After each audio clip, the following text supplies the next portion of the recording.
नमस्कार, आप देख रहे हैं सी न्यूज भारत और मैं हूं ऋषभ सक्सेना। वक्त तो चला है न्यूज बुलेटिन का। इस बुलेटिन में बात करेंगे आगर मालवा की, जहां वक्फ संशोधन बिल के विरोध में जोरदार प्रदर्शन हुआ। साथ ही बात करेंगे अमरोहा की, जहां तेज रफ्तार ट्रक ने ट्रैक्टर में जोरदार टक्कर मार दी। साथ ही बात करेंगे बुल्ढाणा की, जहां केंद्रीय राज्य मंत्री रामदास अठावले ने जिले का दौरा किया।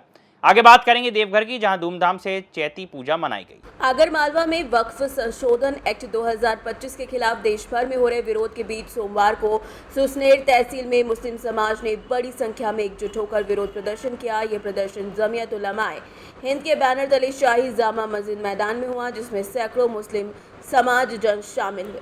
प्रदर्शन का नेतृत्व सुसनेर काजी हाफिज नायब खान ने किया और ज्ञापन सुसनेर तहसीलदार विजय कुमार सेनानी को सौंपा गया।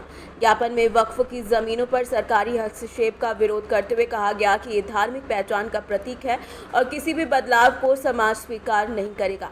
प्रदर्शनकारियों ने सरकार से वक्फ एक्ट में संशोधन को तुरंत वापस लेने की मांग की है, जैसे किसानों ने कृषि कानूनों के खिलाफ आंदोलन किया था। इस दौरान हाफिज नायब खान, मुफ्ती शाहरुख खान, हाफिज इमरान, मुफ्ती जुनैद, मौलाना मोहसिन और पार्षद नईम अहमद मीर भी उपस्थित रहे। आगर मालवा से सीनियर संवाददाता आशा अहमद कुरैशी की रिपोर्ट। अमरोहा में एक दर्दनाक हादसा हुआ, जो नेशनल हाईवे 9 पर ट्रक ने ट्रैक्टर में मारी जोरदार टक्कर। 3 लोग घायल हो गए। बता दें कि बीती सोमवार रात 10 बजे अमरोहा जनपद के रजापुर थाना क्षेत्र के नेशनल हाईवे 9 पर एक दर्दनाक सड़क हादसा हो गया, जहां तेज रफ्तार ट्रक ने ट्रैक्टर में जोरदार टक्कर मार दी। टक्कर इतनी भयंकर थी कि ट्रैक्टर 2 हिस्सों में बंट गया। ट्रैक्टर सवार 2 लोग गंभीर रूप से घायल हो गए। वहीं ट्रक चालक परिचालक की ट्रक से उछलकर सड़क पर आ गया, जहां उसका हाथ कट गया। सूचना मिलते ही मौके पर पुलिस पहुंची और पुलिस ने तीनों घायलों को अस्पताल में भर्ती कराया है। वहीं ट्रक लेकर भाग रहे चालक को भी ट्रक सहित पुलिस ने हिरासत में ले लिया है। अमरोहा से सीनियर संवाददाता गौरव श्रीमाली की रिपोर्ट। मलकापुर केंद्रीय सामाजिक न्याय मंत्री रामदास आठवले 8 अप्रैल को बुल्ढाणा जिले के मलकापुर में थे, जहां उन्होंने ऐतिहासिक सार्वजनिक वाचनालय के प्रांगण में एक सार्वजनिक बैठक को संबोधित किया। इस मौके पर स्थानीय विधायक चैन सुख संचेती का सम्मान किया गया और प्रसिद्ध गायिका अंजलि ने भीम गीता कार्यक्रम प्रस्तुत किया। केंद्रीय मंत्री रामदास आठवले ने मुस्लिम जनता को वक्फ बिल के बारे में जानकारी दी और कहा कि सरकार मुस्लिम विरोधी नहीं है, बल्कि मुसलमानों का सम्मान करती है। उन्होंने ये भी कहा कि वो पहले राहुल गांधी के साथ थे, लेकिन उनकी असलियत जानने के बाद उन्होंने मोदी का साथ दिया और जब तक मोदी हैं, राहुल गांधी की प्रधानमंत्री बनने की संभावना ही नहीं है। यहाँ के मुस्लिम कम्युनिटी को मेरा निवेदन है कि आप थोड़ा सा ध्यान से सुनिए। आप राहुल गांधी के चक्कर में मत आइए। राहुल गांधी जानबूझकर तुम्हें भड़काने का काम कर रहा है। मैं भी राहुल गांधी जी के साथ था, लेकिन इतना बताना चाहता हूं कि जब तक इस देश में नरेंद्र मोदी जी की आंधी, कैसे बनेगी प्रधानमंत्री राहुल गांधी। राहुल गांधी को प्रधानमंत्री बनने का मौका जल्दी नहीं है, जब तक मैं मोदी साहब के साथ हूं। मुस्लिम कम्युनिटी को मेरा कहना है कि हम आपके खिलाफ नहीं है। वह बोर्ड का कानून बना है, गरीब मुसलमानों को न्याय देने के लिए मुसलमान की विरोध में नहीं है। जानबूझकर प्रचार किया जाता है, जानबूझकर हिंदू मुसलमानों में दया पैदा करने का काम ये लोग करते हैं। ऐसे लोगों को जनता ने सबक सिखाया कि विधानसभा के चुनाव में इतनी सीटें हमारी चुनकर आई, 237 सीटें हमारी चुनकर आई। उसमें दलित बौद्ध समाज का बहुत बड़ा योगदान है, हिंदू समाज है, बाकी का समाज है, सभी समाज ने हमें वोट दिया। बुल्ढाणा से सीनियर संवाददाता संदीप साहब जी की रिपोर्ट।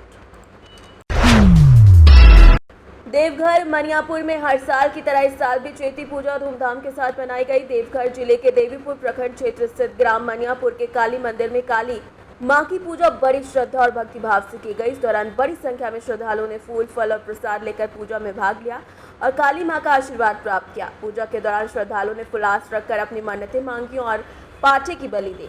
इस मंदिर में लोगों की अटूट आस्था है और कई अन्य समाज के लोग मानते हैं कि काली मां के दरबार में उनकी मन्नतें पूरी होती हैं। प्रत्येक वर्ष पूजा विभिन्न समुदायों के बीच चढ़ावा चढ़ाते हैं और पुजारी द्वारा पूरी विधि विधान से पूजा अर्चना कराई जाती है। देवघर से सीनियर संवाददाता अरविंद यादव की रिपोर्ट। डिंडौरी में चैत्र मास की नवरात्रि देश भर में धूमधाम के साथ मनाई जाती है और मध्य प्रदेश के आदिवासी जिला डिंडौरी में स्थित खेरमाई मंदिर और शीतला देवी मंदिर पर इस अवसर पर विशेष रूप से आकर्षण का केंद्र बनते हैं। नर्मदा तट किनारे स्थित शीतला देवी मंदिर में चैत्र नवरात्रि के दौरान भक्तों की मनोकामनाएं पूरी होती हैं और उनके जीवन में सुख शांति और समृद्धि आती है। नवमी की रात को जवारे विसर्जन के साथ गाजे बाजे के साथ नवरात्रि का समापन हुआ। मंदिर के पुजारी राधेश्याम नामदेव बताते हैं कि यहाँ पर मां शीतला अपनी 6 बहनों के साथ विराजी हुई हैं। इसके अलावा गोविंद रैकवार नामक एक भक्त ने बताया कि उन्होंने मां शीतला से संतान की कामना की थी और उनकी मन्नत भी पूरी हुई। चंडी महायज्ञ का आयोजन भी इस अवसर पर हुआ, जिसमें आचार्य हरिवंश तिवारी द्वारा भगवती के 1 लाख नामों से आराधना की गई और नौचंडी यज्ञ का समापन हुआ। कहाँ पे हैं आप और किस तरह की आपकी मन्नत यहाँ पूरी हुई है खेरमाई माता मंदिर में? हमारा नाम अनीता रैकवार है जी और मेरा नाम गोविंद रैकवार है। जी मैं यहीं डिंडोरी का निवासी हूँ। एमपीवी में सर्विस करता हूँ मैं और काफ़ी समय हो गया, कम से कम 90 से हैं हम लोग यहाँ पर। लगभग 35-36 साल हो गए हमको यहाँ निवासरत रहते हुए। और माता शुरू से ही रानी माता रानी का बहुत आशीर्वाद है हम लोग के ऊपर। शुरू से ही नर्मदा मैया और माता जी की कृपा हम पर है। उन्हीं की बीच कृपा में- से हमने मन्नत मांगी थी माई से अपनी बिटिया के लिए। आज वो पूरी हो गई है। बिटिया के यहाँ बेटा हो गया है, 4 महीने का हो गया है। माई ने हमारी मनोकामना पूरी की। कौन सी मंदिर, कौन सी माता का मंदिर है ये? ये और शीतला माता, छोटी मड़िया शीतला माता, यहाँ पे मन्नत ये मांगी बहुत थी पुरानी मढ़िया है और यहाँ नर्मदा जो जी भी के आते किनारे हैं, तो सभी की मनोकामनाएं पूर्ण होती हैं। होती हैं। अपनी ऐसा भी माता माँ ने जी पे पूर्ण की। पूरा विश्वास हम लोग को शुरू से ही था। और उनको बोला गया था जवारे के लिए रूखा सूखा जो भी हमसे बना हमने किया। उनकी सेवा टूटी फूटी। कैसा लग रहा है आपको? अब बहुत खुशी हो रही है। बहुत खुशी एक है, तो उसका तो बता ही नहीं सकते हैं। खुशी माई के इतनी है लिए। कि हमारी जो मनोकामना पूर्ण हुई, मतलब आज- शीतला माता से जो भी मन्नत अपन मांगते हैं वो पूरी हाँ, वो होती पूरी है। होती माई से दिल से मांगो, माई सुनती है। कौन सी जगह है ये? और ये नर्मदा जी के किनारे है, डैम घाट शीतला मंदिर। शीतला माता का मंदिर है डेम घाट पे और बहुत पुराना मंदिर है। और इस मंदिर में प्रति वर्षानुसार इस वर्ष भी जवारे का आयोजन हुआ है। लगातार निरंतर प्रगति पर है ये और हम यही कामना करते हैं कि हर वर्ष ये हर व्यक्ति की मनोकामना मैया पूरी करती रहे और उन पर विश्वास हमेशा बना रहे। हमारा नाम है राधेश्याम नामदेव। पुरानी डिंडौरी में यहाँ का पुजारी हूँ। 9 दिन माता जी के जवारे बो की सेवा कर रहे हैं। 9 दिन बढ़िया भक्त माता जी का स्वागत होता है, पूजा पाठ होते हैं और सप्तमी के दिन महाआरती होती है। अष्टमी के दिन आरती चढ़ती है। कितने जवारे बोए जाते हैं पंडित जी? हमारे यहाँ 33 कलश हैं इस बार। वैसे तो 108 कलश रहते हैं और ये वाली नवरात्रि में कम रहते हैं। मुख्य उद्देश्य क्या रहता है कलश बोने और जवारे का? मुख्य उद्देश्य रहता है कि जिस तरह अपन कलश बोते हैं माता जी का, तो उस प्रकार उनका परिवार हरा भरा रहता है, सुख शांति रहती है घरों ये कौन सी जगह है और कौन सी मंदिर में अपन जवारे में। ये शीतला माँ का मंदिर है, 7 बहन है यहाँ। नर्मदा जी का तट है। महारानी की जय। आज चैत्र मास के शुक्ल पक्ष में भगवती नवदुर्गा की उपासना हम सभी ने किया, जिसमें यहाँ नवचंडी याग संपन्न हुआ और लक्ष्य अर्चन का कार्यक्रम जो कि भगवती के शरण में होकर के हम सभी ने किया। और आज जो है लक्ष्य अर्चन और चंडी याग का पूर्ण आहुति संपन्न होने जा रही है। तो सभी यजमान बंधु यहाँ खड़े हैं और जवारा भी जो है आज ही के दिन विसर्जन होना है। जय माता दी, नर्मदे है। ये कौन सी जगह है और कितने दिनों का प्रोग्राम होता है? ये देखिए ऐसा है कि लक्ष्य अर्चन जो है जिसमें 1 लाख नामों से भगवती की आराधना की गई है ना। द्राक्षा यानी किशमिश से भगवती का अर्चन किया गया है और जिसमें नवचंडी यज्ञ भी संपन्न हुआ है। तो माता जी के 9 पाठ प्रत्येक दिन जो है होते थे ब्राह्मणों के द्वारा और आज पूर्ण हुआ है और इसी का जो है पूर्णाहुति हम लोगों के द्वारा किया जा रहा है। कौन सी जगह है और ये है खेर माई मढ़िया और डैम घाट डिंडौरी। क्या नाम लिखते हैं पंडित जी? आचार्य हरवंश तिवारी काशी से है।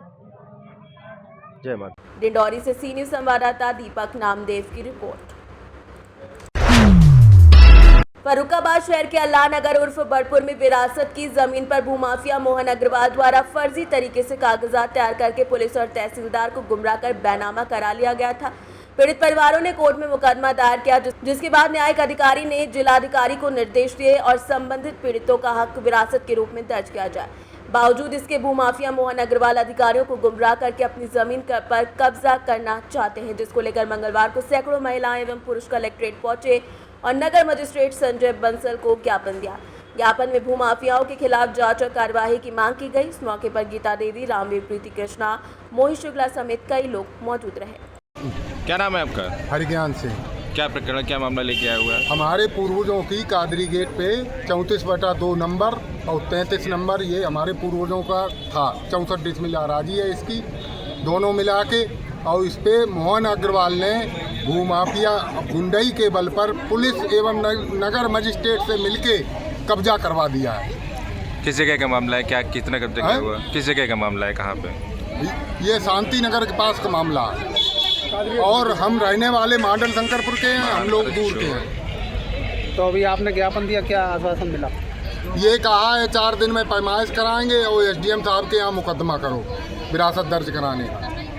जबकि 19 लोगों के कम से कम तो 60 लोग हैं परिवार में। अच्छा, तो 3 बाबा थे मेन। हाँ। और उनके हुए हम 19 लोग और 19 के और सब बच्चे लगा के 60 लोगों का परिवार है। जो वारिस हैं वो 19 लोग 19 लोग हैं इसके बारे में। अब वो जगह कौन दबा रहा है? मोहन अग्रवाल, बीजेपी के मोहन अग्रवाल भूमाफिया। क्योंकि उन्होंने सुधांशु दत्त द्विवेदी से 32 नंबर और 35 नंबर का बैनामा कराया है, जो कि ऑलरेडी प्लाटों में बिक चुका है और उस पे मकान बने हुए हैं और हमारी खाली पड़ी जमीन पर कब्जा अधिकृत कर रहे हैं। तो वहाँ भी कई बार सम्मन जाने पर नहीं आई, लेकिन हमारी विरासत दर्ज नहीं की जा रही है। अच्छा, अभी जो आपका विरासत नहीं दर्ज हुई, आप अभी आए हुए हैं, इसके बाद क्या कार्य करेंगे?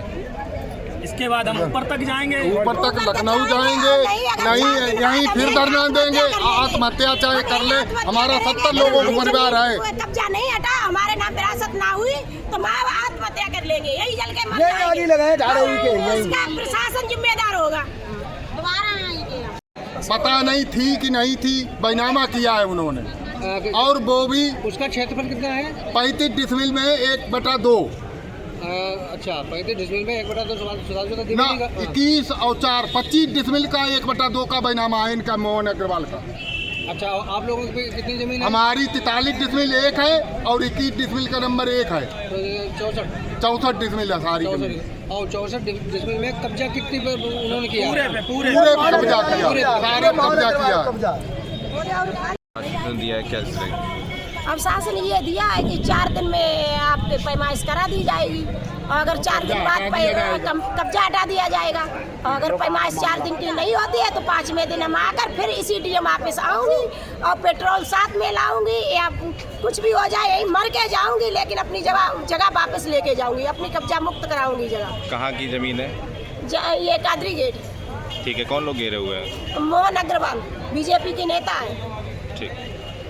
फर्रुखाबाद से सीनियर संवाददाता आदेश की रिपोर्ट। हनुमानगढ़ में मुख्यमंत्री भजनलाल शर्मा ने कहा कि प्रदेश की प्रगति में किसानों की महत्वपूर्ण भूमिका है और अगर किसान मजबूत होगा तो प्रदेश भी मजबूत होगा। उन्होंने ये बात मंगलवार हनुमानगढ़ में किसानों को संबोधित करते हुए कही। मुख्यमंत्री ने राज्य सरकार द्वारा किसानों के सशक्तिकरण और सिंचाई के लिए नहर प्रणाली को बेहतर बनाने के संकल्प को दोहराया। उन्होंने ERCP, यमुना जल समझौता, माही बेसिन और प्रबंधन और इंदिरा गांधी नहर परियोजना के सुंदरीकरण को लेकर कदमों का उल्लेख किया। उन्होंने किसानों को सिंचाई के लिए आमजन को पेयजल की पर्याप्त आपूर्ति हो सकेगी ऐसा दावा भी किया। मुख्यमंत्री ने हनुमानगढ़ के विभिन्न स्थलों जैसे लखुवाली, गड्ढा डायवर्जन चैनल और कई और जगहों पर योजनाओं का निरीक्षण किया।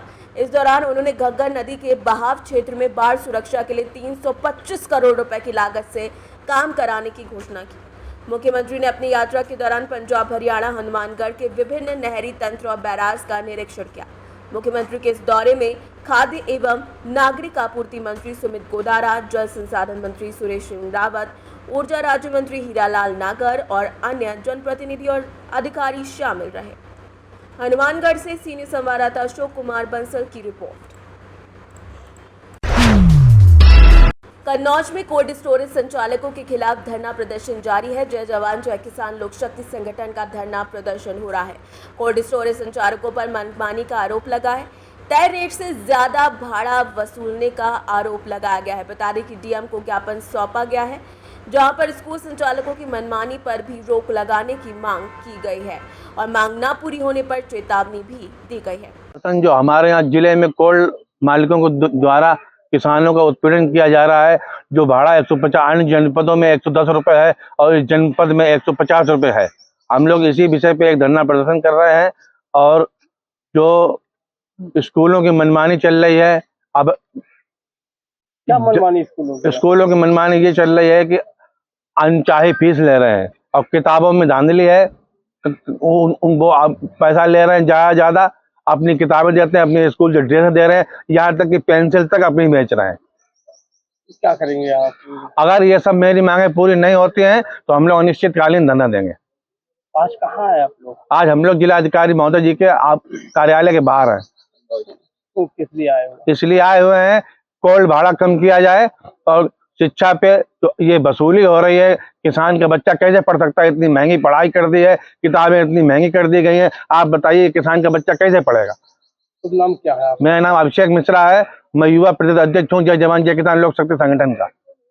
कन्नौज से सीनियर संवाददाता महेश गौड़ पप्पू की रिपोर्ट। पन्ना जिले के पवई जनपद क्षेत्र के ग्राम पंचायत चंद्रावल में हाई वोल्टेज हंगामा हो गया। पंचायत में जन सुनवाई मंगलवार को चल रही थी, जिसमें सरपंच और सचिव के बीच जमकर लात घूंसे चले। घटना का लाइव वीडियो भी सामने आया है। वहीं घटना के बाद क्षेत्र में हड़कंप की हालत बने हुए हैं। बताया जा रहा है कि ग्राम पंचायत चंद्रावल के सरपंच मिलन प्रजापति और उनका लड़का शेषपाल प्रजापति ग्राम पंचायत के कार्यालय में आया और वहां काम कर रहे सचिव और बेरोजगार सहायक से विवाद करने लगा। ये विवाद तब हुआ जब सरपंच के पुत्र का संबल योजना का आवेदन अपात्र कर दिया गया था, क्योंकि उनके नाम 6 एकड़ जमीन है एवं पिता सरपंच है। लेकिन गुस्साए सरपंच और पुत्र ने सचिव ज्ञानेंद्र द्विवेदी की एक न सुनी और देखते ही देखते सचिव को गंदी गालियां देने लगे और लात घूंसों से पीटना शुरू कर दिया। सहायक सचिव द्वारा उन्हें बचाने का प्रयास किया गया, लेकिन मामला शांत नहीं हुआ और डायल 100 को मामले की जानकारी दी गई। पुलिस ने आकर मामला शांत कराया। सचिव द्वारा सिमरिया थाने में आवेदन सौंपकर मामले की शिकायत की गई है। क्या है कि आज सुबह जन सुनवाई में बैठा हुआ था, लगभग 11:30 बजे के आसपास सरपंच मिलन प्रजापति और उसका लड़का आया और पीछे से अचानक से मेरी गर्दन पकड़ी। शेषपाल प्रजापति ने, उसके लड़के ने, मिलन प्रजापति ने लात घूंसे से मारना चालू कर दिया और लोहे के पाइप से मारने का प्रयास किया। इसमें लोकेंद्र लोधी और जयपाल लोधी ने बीच बचाव किया और सरपंच द्वारा पूर्व में साज की सामग्री का विक्रय किया गया, जिससे माननीय सीओ साहब द्वारा उनको हटाने का आदेश भी हो गया है और जिससे वो फर्जी बिल लगवाने के लिए बार बार प्रेरित कर रहा था कि फर्जी भुगतान करो। मैंने मना कर दिया, जिससे वो आक्रोश में आकर मारपीट की। पन्ना से सीनियर संवाददाता रीना सोनी की रिपोर्ट।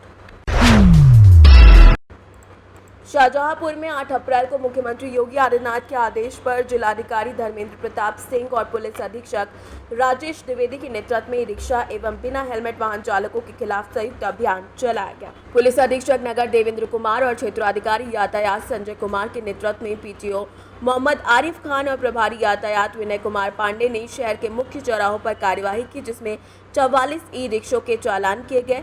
ई रिक्शों को सीज कर थाने में 6 ई रिक्शों को एआरटीओ ऑफिस में खड़ा किया गया था। साथ ही बिना हेलमेट के 14 बाइक चालकों का भी चालान किया गया। यह अभियान 30 अप्रैल तक जारी रहेगा और नाबालिग को बिना लाइसेंस और पंजीकृत वाहनों के खिलाफ कार्यवाही की जाएगी। शाहजहांपुर से सी न्यूज संवाददाता फसाद खान की रिपोर्ट। ऐसी तमाम खबरों के लिए आप देखते रहिए सी न्यूज भारत।